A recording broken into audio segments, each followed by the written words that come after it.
right, this is a big one. This one, not that I'm not excited about the other ones, but I'm really excited about this one. This one is it's actually two families. We call it a 4-unit because we own both sides of it, but technically, and actually better for us, and I'll explain to you why. It's actually two families. So we have a massive 5,000 square foot building. It's actually closer to 6,000 square foot, about 2,800 square feet a side. And located in Roxbury, and it is actually two families attached, two duplexes attached, 3 levels each, massive building. And the reason it's actually better to have two families attached than it is actually to have a 4-family is because you have a larger buyer pool on the other end, and we can comp out the building or do comparable sales a lot easier on two families than we can one massive 4-family, right? This massive 4-family would be nearly $2 million if we had to sell it, versus us getting a much easier sale to a potential homeowner or FHA buyer or somebody on the other end as attached 2 families. That's the way we would sell them. The other thing, and we haven't, I don't want to, hopefully I'm not jinxing myself, I hopefully don't want to do this, but if you gut, and this is a gut renovation for us, meaning we're taking everything down to the studs. When you gut anything over a 3-family, 3-family or above, you take it down to the studs. The city requires you to put a fire alarm system, a sprinkler system. There's a lot of other complications that go into it, and it can be very costly. The fact that we do not have a 4-family, the fact that we have 2 attached 2 families, and we are keeping them deeded as such, means that we should be able to pull roughly $50,000 out of our budget, $50,000 in sprinkler costs and fire alarm costs and all types of other things that are involved in building anything above a 3-unit. So those are the 2 things. One is it should reduce our costs, keeping it as two families, multiple duplexes, 2 duplexes, and it also should increase the increase the ease of sale on the opposite end as well. So I gave myself a few notes here. This one's a little bit more detailed, complex, so I wanted to make sure I wasn't giving you any numbers that were bad. We basically bought these 2 duplexes for roughly $400,000 a piece, and I want to make sure that my numbers are correct. Sometimes I blow myself away, but with some of the numbers that we get in terms of our purchases, we really do a lot of deal hunting. We go out and we only buy the best deals, so sometimes I'm even kind of lost in the numbers. But we basically spent $790. We'll round it up to $800,000, so about $400,000 per duplex per side, right? We're gonna completely gut it down to the studs.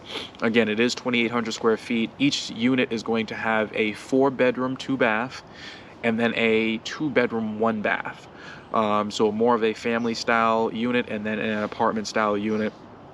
The upper units are going to be duplexes, so the 2nd and 3rd floor will be occupied by the 4-bedroom 2-bath. The 1st floor unit will be a 2-bedroom 1-bath on either side, so we'll end up with 2 2-bedroom 1-baths and 2 4-bedroom 2-bath units between the 2 buildings. So again, we spent about $800,000 just to make it a nice round number on this particular building.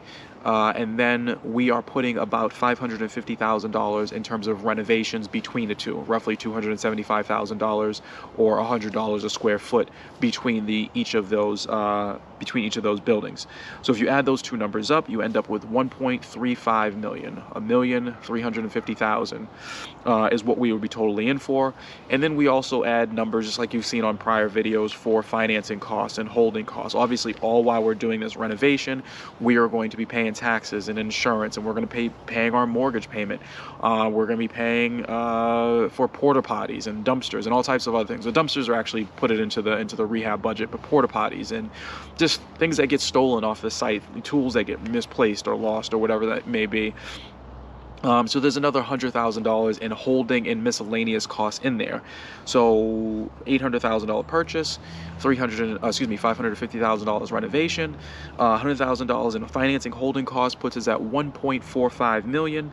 And when it's all said and done, we think the buildings or each of these duplexes conservatively should be roughly $850,000 a piece. If we had to sell them off immediately, we should be able to find a buyer for a 4-bedroom, 2-bath and a 2-bedroom, 1-bath duplex for roughly $850,000. So if you add those two numbers together, we should be looking at about $1.7 million in sales, or not in sales because we're not selling them, just in terms of value, $1.7 million in value minus the 1.45 that we are estimating to be all in for.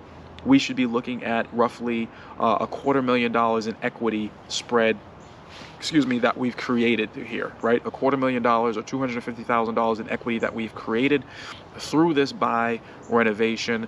And with that said, again, another big one, I should be able to create or bump up that equity number, bump up that net worth number by almost $100,000, according to my position, roughly 40% within this particular LLC, within this particular deal that we have here. So another big one, another exciting one. I actually think we can do a little bit better than that. I think there's a good possibility if things go the way they should, we should be able to actually cut that renovation budget down from $550,000. And tell you the truth, I think if we saw some really good comps, and I think we'll obviously get another appraisal on the back end. I think that number of $850,000 is relatively conservative as well. Also, depending on what type of rents we get, if we get higher rents, we can push that number up a little bit more as well. That number may even be $900,000. If we can get $900,000, you basically increase the value per side by a total of $100,000, right? You're bumping it up $50,000 per side is a total of $100,000. Now adds another $40,000 to that net worth number at a 40% ownership in this particular entity. So that's deal number 4. I have actually a couple more that I'm working on, because if you're following along in this series, I can't exactly remember where we are, but in terms of, pushing that number up, but we're not quite yet at that $1 million number. That's why I've been so busy over the last couple months, is going out there, just deal hunting like crazy. I feel like the market is opening back up. Things are starting, as COVID starts to, as the vaccine starts to come out, people are starting to get a little bit more comfortable. Things are starting to open up, and we're starting to get our phone ringing a lot more.